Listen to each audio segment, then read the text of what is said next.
Ultimately, Dwight led Carter farther into his ranch and showed him Xena, a full-blooded African leopard, confined in a cage. Dwight explained to Carter that he purchased this animal from an elderly Arkansas boy online. That is untrue, in my opinion, and Dwight is probably a poacher who smuggles protected animals across international boundaries. Carter might get into serious difficulty if he doesn't exercise caution. I don't have any animosity toward old Dwight, but following the bull incident, I believe the Duttons should exercise caution since you never know what someone is concealing behind a mask. Regretfully, Carter has so far come to like Dwight since, like him, a true rancher learns on the field, and even Dwight believes that school is a waste of time.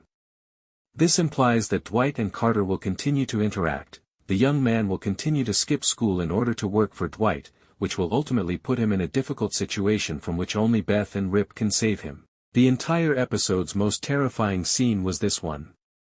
The FMD virus had destroyed all of Rip and Beth's livestock, so they had no choice but to shoot them down and bury them 6 feet beneath, despite their best efforts to save the herd.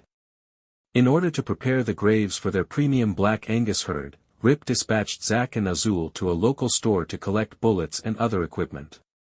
Since red is connected to hell, Zach purchased a red spray from the department shop to mark the ground in order to dig a pit. This suggests that Rip and Beth were, in a sense, condemning their herd to hell since they were unable to save them. Rip fired shots at the herd as they moved the animals to the pit and barricaded the entrance after excavating.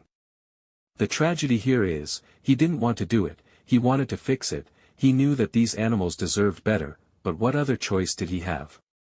Sadly, the calf that Beth had come to love was also infected, despite her hopes that they could retain it.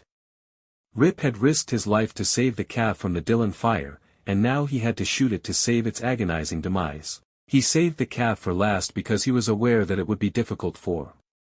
Since he was aware that killing that helpless creature would be difficult for him.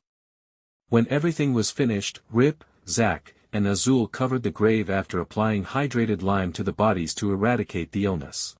Without knocking, Beth went into Carter's room, thinking the 19-year-old was still asleep, only to discover that he was sleeping with a girl.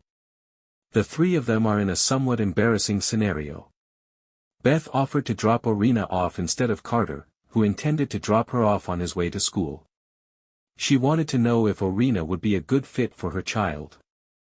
Though she still doesn't fully trust Oreana, Beth realized throughout their little conversation that she wasn't at all like her grandmother, Beulah Jackson. Beth will take her sweet time accepting Oreana since, as you are well aware, it is difficult to win her approval. Beulah was in a difficult situation as a result of Oreana's conduct, which made individuals like Sheriff Wade doubt the Jacksons' reliability. Until Oreana stopped acting like a child, Beulah grounded her and took away her credit cards. McKinney lost his kid.